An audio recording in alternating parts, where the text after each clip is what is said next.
नमस्कार दोस्तों, मैं हूं आपका दोस्त सूरज सिंह और आप देख रहे हैं हमारा यूट्यूब चैनल द पावर। जी हां दोस्तों, हम आपके लिए इस चैनल पे बहुत ही महत्वपूर्ण यानी प्रेरणादायक कहानी लेके आते रहते हैं जो यानी जिसे सुनने से आपके जीवन में बहुत ही बड़े बड़े बदलाव होते रहते हैं। जी हां दोस्तों, इंसान जीवन में अपने पूरे जीवन में किसी के साथ एक पूरी शिद्दत से बस एक ही चीज रखता है, वो क्या है? विश्वास। जी हाँ दोस्तों, विश्वास एक ऐसी चीज है जो एक आदमी से दूसरे आदमी को जोड़ देती है।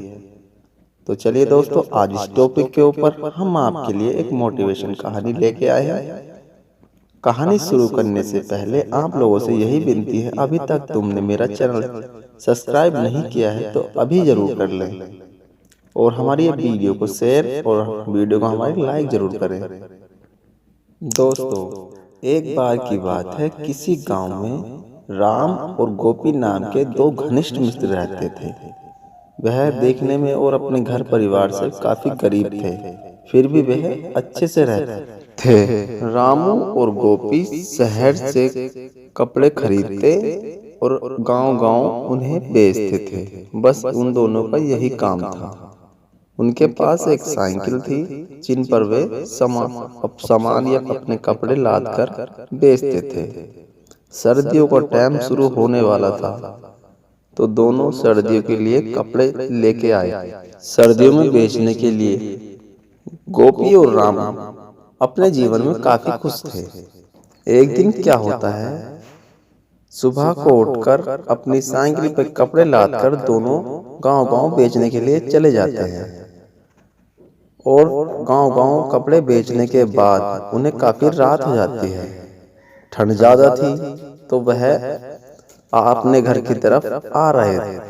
तो दोनों जब आ रहे थे तो दोनों रास्ते में क्या देखते हैं कि एक वृद्ध महिला यानी बूढ़ी औरत ठंड से कांप रही है और वह ठिठुर कर रही है। राम और गोपी को यह देखकर बहुत अफसोस होता है और वह उस बूढ़ी औरत के पास जाते हैं और उनसे बोलते हैं कि माता, आपको काफी ठंड लग रही है। तो अपनी पोटली में से निकालकर गोपी उन्हें एक कंबल दे देता है। इस पर बुढ़िया बहुत खुश होती है और उन्हें अच्छी अच्छी दुआएं देने लगती है और गोपी बदले में उस वृद्ध महिला से कहता है कि माता, हमें पैसे नहीं चाहिए, इसके बदले हमें तुम्हारा आशीर्वाद ही चाहिए बस। तो वृद्ध महिला इस पर और खुश होती है। तो वृद्ध महिला उनको एक गणेश जी की मूर्ति देती है और कहती है कि बेटा, इन्हें ले जाओ और अपनी दुकान में सजाकर इनकी खूब सेवा करो, देखना बहुत नाम होगा आपका। तो गोपी जल्दी से वह गणेश जी की मूर्ति उस बूढ़ी औरत से ले लेता है और अपनी घर की तरफ चल देते हैं।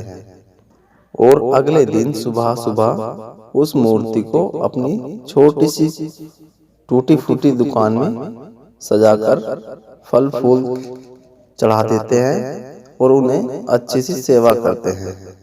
देखते ही देखते कुछ दिनों में उनकी दुकान में बहुत तरक्की होती है और काफी तरक्की हो जाती है। अब उनके पास साइकिल से अलग अलग मोटरसाइकिल हो गई थी और काफी अच्छे अच्छे बड़े बड़े दुकानों के वे मालिक बन गए थे। यहाँ तक कि उनकी इतनी तरक्की हो गई थी कि वह दोनों अपने गांव के बड़े शाहूकार बन गए थे। एक दिन गोपी राम से कहता है कि भाई देखो, मेरी तबीयत कुछ खराब है तो मैं थोड़ा देर से दुकान पे आ सकता हूँ। तो राम कहता है, हाँ भाई हाँ, क्यों नहीं, मगर तुम आना जरूर। यह कहकर गोपी अपने घर की तरफ चला जाता है और राम दुकान पर रहता है। यही रोज का सिलसिला चलता रहता है। एक दिन गोपी अपनी दुकान पे नहीं आता है और राम काफी परेशान होता है कि गोपी भाई अभी तक दुकान पे नहीं आए, क्यों ना मैं चल के देखूं। राम जब अपनी गाड़ी में बैठकर गोपी के घर जाता है तो वह क्या देखता है कि गोपी की तस्वीर पर माला चढ़ी हुई है, यानी गोपी की डेथ हो गई है। यह देखकर बहुत अफसोस करता है और गोपी की पत्नी से राम पूछता है कि भाभी ये सब क्या हुआ, कब हुआ और कैसे हुआ। तो उसकी पत्नी उसके बच्चे कहने लगते हैं कि भाई साहब क्यों मजाक कर रहे हो, उन्हें मरे हुए तो पूरे 2 महीने हो चुके हैं। यह सुनकर राम पूरी बात समझ जाता है और इस पर गोपी के बीवी बच्चे कहते हैं कि आप ही तो रोज हर महीने उनके हिस्से के आधे पैसे हमारे घर दिया करते थे। और इस पर राम बहुत ही अचंभित हो जाता है और फिर उनकी क्षमा याचना करता है और वापसी अपनी दुकान की तरफ आ जाता है। और वह उन गणेश जी पर पूरा विश्वास के साथ कहता है कि तुम मेरे आसपास रहे और मेरे हिस्से के सारे काम किए और मेरे दोस्त के हिस्से के भी सारे काम किए, आपका बहुत बहुत धन्यवाद।